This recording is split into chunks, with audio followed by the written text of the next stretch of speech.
It would allow us to eliminate the Series B board seats.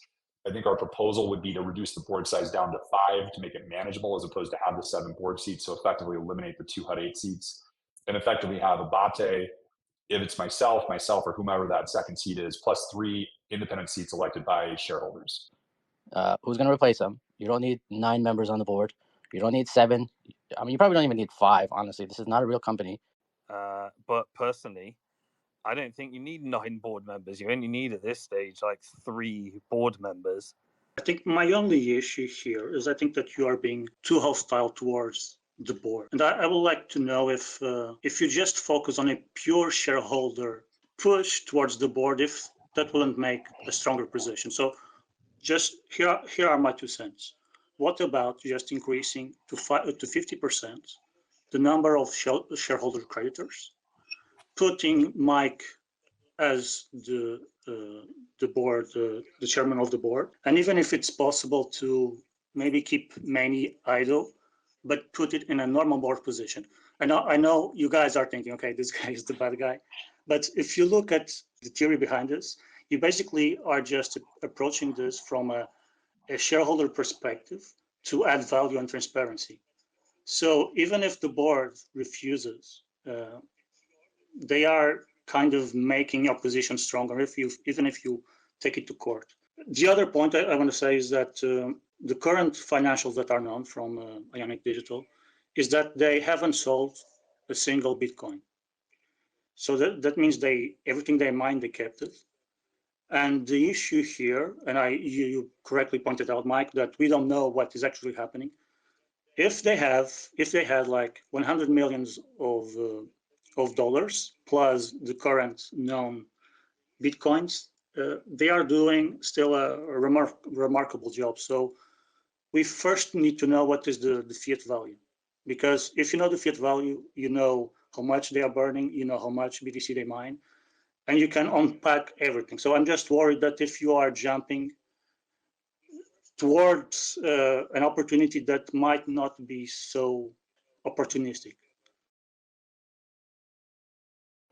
Yes, so what the issue that I'm trying to raise is, if there is a vote, if you are going to have multiple options in one ballot, because I would prefer just to have one proposal, as you said it, Sharon, for the board, just to have a vote specific about changing that component, because you could then, basically people could then vote one way or another in different issues, and that could have more implications.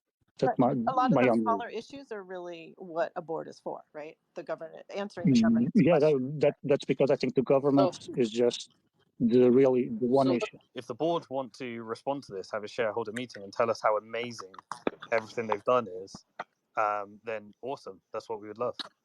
We're trying to get the data. But imagine this, the issue that I brought with Mike, why don't we just focus on just putting more creditors on the board? That was literally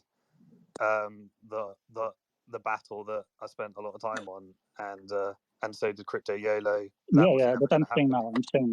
Forget the part. Well, that would happen via a shareholder meeting. What's your plan for getting more creditors on the board? It's basically what Mike proposed, but there are even the position of the CEO. You could leave it to the board to decide.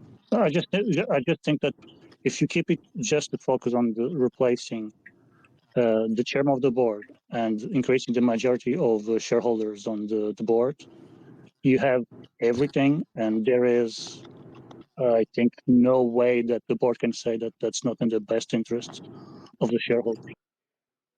I'm just saying, put a deal to have Mike Abate into the board, 2 creditors, to have a majority of creditors, and then establish a set of mandates to study the secondary listing, because I can tell Dar, and you come from this side, there are issues with secondary listings. There are a bunch of requirements that have there's massive issues, but this is just a mechanism for liquidating. Exactly.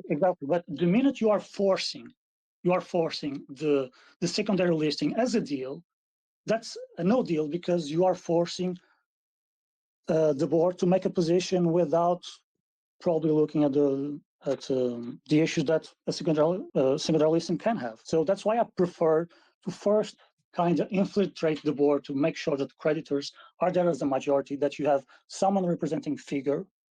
And from there out, you can figure everything out. There is no need for conflicts. There's no need to immediately liquidate the company or have talks about it. You don't need to immediately break out with HUD, okay? That for me is the surest way for shareholders to have no downside.